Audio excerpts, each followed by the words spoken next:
북한 김정은 국무위원장이 방위산업박람회에서 무기체계 발전을 주장하며 특수자산을 한반도의 주요 관심 표적에 할당했다고 밝혔습니다. 그러면서 한국 영토가 안전한 곳이 될 수 있느냐고 위협했는데요. 자세한 내용 통일부 취재기자 연결합니다. 박수주 기자. 네, 북한 김정은 국무위원장이 방위산업 박람회와 유사한 무장장비 전시회에서 대륙간 탄도미사일, 화성 19형 등을 공개하며 특수자산을 한반도 내 주요 관심 표적에 할당했다고 밝혔습니다. 북한 관영 매체에 따르면 김 위원장은 어제 평양에서 개막한 무장장비 전시회 국방발전 2025 개막 기념 연설을 통해 이같이 주장했습니다. 김 위원장은 한국 지역의 미군 무력 증강과 정비례 해 이 지역에 대한 우리의 전략적 관심도도 높아졌으며 따라서 우리는 특수자산을 그에 상응하게 중요 관심 표적들에 할당했다고 말했는데요. 김 위원장은 그러면서 한국 영토가 결코 안전한 곳으로 될 수 있겠는가 하는 것은 그들 스스로 판단할 몫이라고도 했습니다. 특수자산이 무엇인지 구체적으로 언급하진 않았지만 미군 자산에 상응하게 배치해 유사시 한반도의 주요 군사 거점을 타격할 수 있다는 의미로 해석됩니다. 전시회에는 단거리 탄도미사일 SRBM KN-23의 극초음속 탄두를 장착한 것으로 추정되는 화성 11말을 비롯해 초음속 순항 미사일, 대잠 미사일, 대륙간 탄도미사일인 화성 18형과 화성 19형 등이 등장했는데요. 김 위원장은 이 무기들을 가리켜 핵 억제력을 근간으로 하는 조선의 군사력 구조를 부단히 현대화, 고도화해온 중대 사업의 최근 결실들이라고 말했습니다. 단거리부터 장거리까지 모두 타격 가능하다는 역량을 과시한 것으로 풀이됩니다. 북한은 3년 연속 무장장비 전시회를 실시하며 신무기를 과시하고 있습니다. 북한이 한국과 미국을 모두 위협할 수 있는 무기를 전시하며 강도 높은 군사적 맞대응 메시지를 내놓은 것을 두고는 향후 대미 협상력을 높이려는 의도라는 해석이 나옵니다. 지금까지 연합뉴스 TV 박수주입니다. 도널드 트럼프 미국 대통령에게 대화 손짓을 보냈던 북한 김정은 국무위원장이 핵 포기는 없다는 입장을 거듭 밝혔습니다. 비핵화 목표를 재확인한 한미 양국에 보내는 메시지로 풀이되는데요. 평행선을 달리는 모습이지만 북미 대화 재개 가능성을 놓고서는 미묘한 분위기 변화도 감지되고 있습니다. 박수주 기자입니다. 김정은 북한 국무위원장이 최고인민회의 연설 닷새 만에 핵 포기 불가 입장을 다시 천명했습니다. 핵 관련 과학자, 기술자들을 불러 핵무력을 중추로 하는 힘에 의한 평화 유지, 안전 보장 논리가 북한의 절대 불변한 입장이라며 핵 대응 태세 진화는 변할 수 없는 의무라고 강조한 겁니다. 트럼프 미국 대통령에게 비핵화를 뺀 대화를 구애한 뒤에도 미국이 연일 비핵화 원칙을 분명히 하자 이를 수용할 수 없다는 뜻을 재확인한 것으로 풀이됩니다. 러시아가 북한의 편을 들고 있다는 사실도 김 위원장의 핵 포기 불가론에 힘을 실은 걸로 보입니다. 우크라이나 전쟁 후 첫 한러 외교장관회담에서 러시아가 미국과 아시아 동맹국들의 대북 군사 활동을 도발적이라고 비판하며 한반도의 현 상황을 바탕으로 상호 존중하는 대화로 복귀할 것을 촉구한 겁니다. 그러나 같은 날 미국의 크리스토퍼 랜도 국무부 부장관은 조현 외교부 장관을 만나 북한에 대한 완전한 비핵화 의지를 재확인했다고 밝혔습니다. 조 장관 역시 AP통신 인터뷰에서 한반도 비핵화는 필수적이며 포기할 수 없다고 말했습니다. 북핵 문제를 놓고 한미, 북러가 평행선을 달린 셈입니다. 하지만 북미 대화를 두고는 미묘한 기류 변화도 감지됐습니다. 정부 고위 관계자는 뉴욕에서 특파원들을 만나 경주 에이펙을 계기로 북미 정상회담이 열릴 수 있을지 단정할 수 없다면서도 가능성을 배제할 수 없다고 밝혔습니다. 조 장관도 AP 인터뷰에서 북미 정상이 가까운 미래에 만난다면 환상적일 것이라고 기대했습니다. 불과 한 달 전만 해도 대통령실과 정부에서 경주 에이펙을 계기로 한 트럼프 대통령과 김정은 위원장의 접촉 가능성이 매우 낮다는 공개 발언이 이어졌던 것과는 달라진 분위기입니다.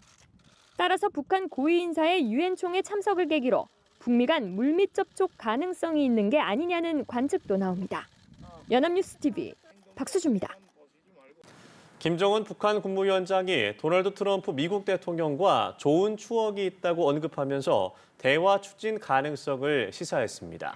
단 핵 보유국임을 인정할 것을 전제로 들었는데요. 남한과는 통일할 생각이 전혀 없다고 선을 그었습니다. 박수주 기자입니다. 비핵화와 미국, 한국에 대한 김 위원장의 발언은 최고인민회의 연설에서 나왔습니다. 김정은 동지께서는 조선반도와 주변의 정세 추이를 엄정히 분석하시면서 공화국 정부의 원칙적인 대미 대한 입장을 천명하셨습니다. 김 위원장은 비핵화가 이미 의미를 상실한 개념이라며 절대로 있을 수 없는 일이라고 말했습니다. 이어 미국이 비핵화 집념을 털어버리고 현실을 인정한 상태에서 진정한 평화 공존을 바란다면 마주서지 못할 이유가 없다고 했습니다. 미국이 비핵화 목표를 포기한다면 북미 대화를 할 수 있음을 시사한 것으로 해석되는 대목입니다. 그러면서 2019년 결렬된 하노이 회담을 끝으로 본 적 없는 트럼프 대통령과는 아직도 개인적으로 좋은 추억을 가지고 있다고 말했습니다. 김 위원장이 트럼프 2기 행정부 출범 이후 비핵화와 북미 대화 가능성 입장을 직접 발표한 건 이번이 처음. 특히 에이펙 정상회의에 참석하는 트럼프 대통령의 방한을 한 달여 앞두고 북미 간 깜짝 회동 가능성이 거론되는 와중에 나온 발언이어서 더욱 주목됩니다. 김 위원장은 국제사회의 제재에도 연연하지 않는다는 뜻을 밝혔습니다. 미국과 서방이 제재와 압력을 가하더라도 상관없고 자신들이 제재를 풀자고 하지도 않을 것이라며 시간은 자신들의 편이라고도 했습니다. 김 위원장은 남북이 하나가 될 수 없는 두 개 국가라고 거듭 강조도 했습니다. 그러면서 통일할 생각이 전혀 없다고 언급했습니다. 이재명 정부에 대해서는 관계 개선, 평화 등을 이야기하지만 흡수통일 야망이 이전 보수 정권 못지않다고 비난하며 일절 상대하지 않을 것이라고 했습니다. 이에 대해 대통령실과 관계부처는 긴 안목으로 평화적 관계 발전을 추진해 나갈 것이라며 북미 대화 등 핵 없는 한반도를 위해 노력하겠다고 밝혔습니다. 연합뉴스 TV 박수주입니다. 북한이 최근 무인 정찰기와 무인 공격기 개발에 부쩍 힘을 쏟고 있습니다. 김정은 국무위원장이 6개월 만에 또다시 자폭형 무인기 시험을 참관했는데요. 무인기에 도입하는 인공지능 기술을 급속히 발전시키라고 강조했습니다. 지성님 기자입니다.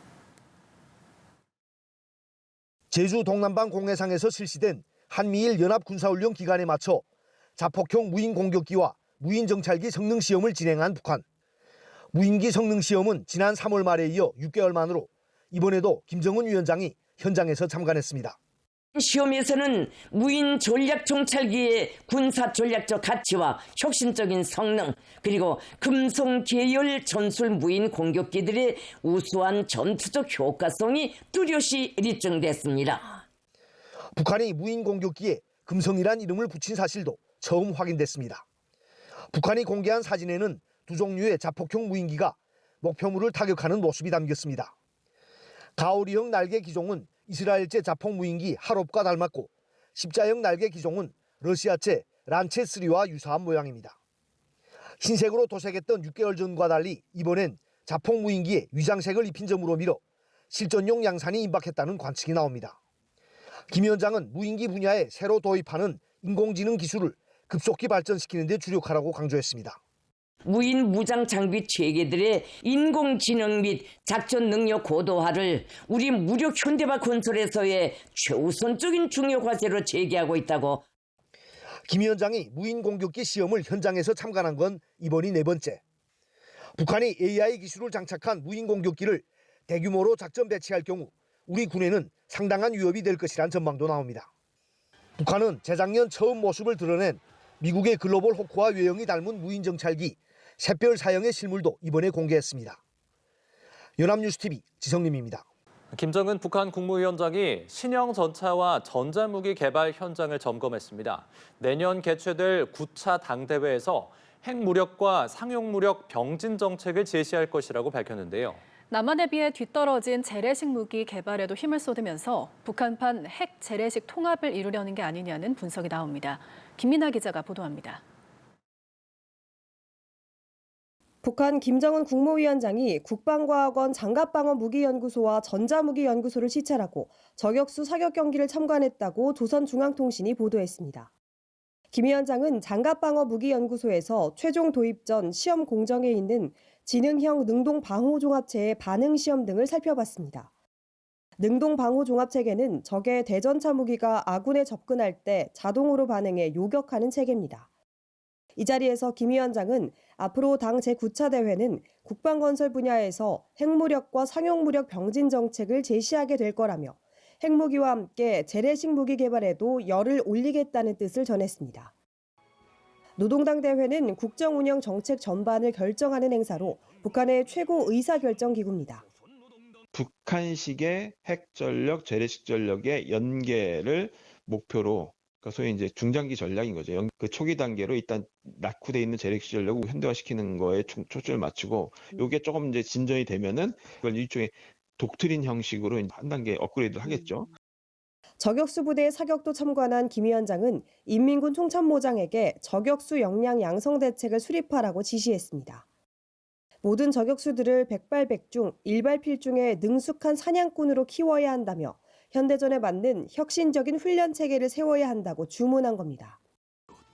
우크라이나전 파병 경험으로 핵무기뿐만 아닌 낙후된 재래식 전력도 보강해야 국지전에서도 유리하다는 판단이 작용한 걸로 보입니다. 한편 북한은 관영 매체에 논평을 내고 한미가 오는 15일에서 19일 북핵 대응을 위해 실시하는 아이언레이스 핵 재래식 통합 도상 연습을 비난했습니다. 연합뉴스TV 김민아입니다. 김정은 북한 국무위원장이 정권 수립 77주년을 맞아 기념 행사를 열고 북한이 비상한 지위에 올라섰다고 선언했습니다. 일주일 전 중국, 러시아 정상과 어깨를 나란히 했다는 자부심이 깔린 발언으로 보이는데요. 핵 보유국 주장이라는 해석도 나옵니다. 홍사연 기자입니다. 북한 국기인 인공기가 깃대를 따라 서서히 올라가는 동안 만수대 의사당 중앙홀에 도열한 당정군 고위 간부들이 애국가를 따라 부릅니다. 북한이 정권 수립 77주년 당일 개최한 국기 개양식과 선서식 모습입니다. 빨간 머플러를 움켜쥔 오른손을 들고 김정은 위원장 선창에 따라 선서한 핵심 간부들.